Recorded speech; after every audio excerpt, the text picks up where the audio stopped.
This is called sorghum cane. It looks like bamboo and even feels like bamboo, but it's not hollow. This has a lot of juice in it. And that mule is turning that machine. That's just the way the plant does. That mule is turning that machine. It's called a mill. And you see he's putting the cane in one side of it, and it's just squeezing it to get all the juice out of it. Y'all can see the juice coming out of it. Now the little thing behind him, that's called a single tree. You see the thing that he's chained to? Yes. That's called a single tree, and we had a horse one year that got scared and she broke that, and we had to replace that. But they don't break unless they get scared or something like that, because it's just a steady pull, and it's really easy for him to turn. You can turn it with one hand.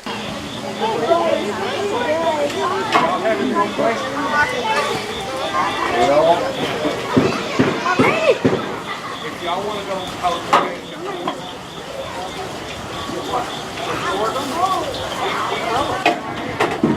they're about to come over here and like stuff in here. Let's just chill here.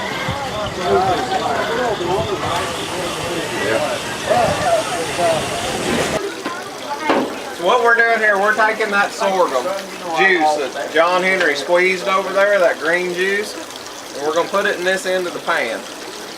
What it does is we've got a big fire in here, and as that fire heats that water, or heats this sorghum juice, it starts to boil the water out of it.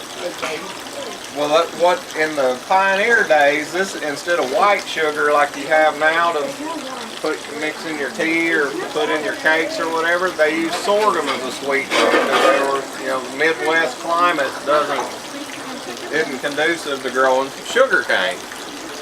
So they would use this syrup as a sweetener for their teas, to cook with, for everything. So what they do, like the farmers, your family would say you needed 10 gallons of syrup to last all year. You would plant enough of that sorghum cane to take into the sorghum maker in town once a year. So you had to plan ahead, a whole year ahead. You couldn't just run to Walmart and grab a bag of sugar. You had to plan a whole year ahead to know how much sugar you need, or how much sweetener you needed. So you would plant however much sorghum cane you needed to get your 10 gallons. Well, it takes about 100 gallons of juice to cook down to 10 gallons of syrup. So you'd have to know that you needed to plant 1.5 acres or whatever of the sorghum cane. You cut it, carry it to your sorghum maker in town, and he'd do it on the thirds. So he'd keep a third of what he made, and that's what he traded with, like with the blacksmith or with the general store guy. That's what he used, the sorghum that he kept from you as his money. So it was all kind of a barter and trade deal because times were tight. So anyway, when this starts out, it's about 80% water and 20% sugar. As we cook it down, you can see it start to boil in here. That's the sugar starting to come out. Those bubbles are the sugar starting to come out of the water.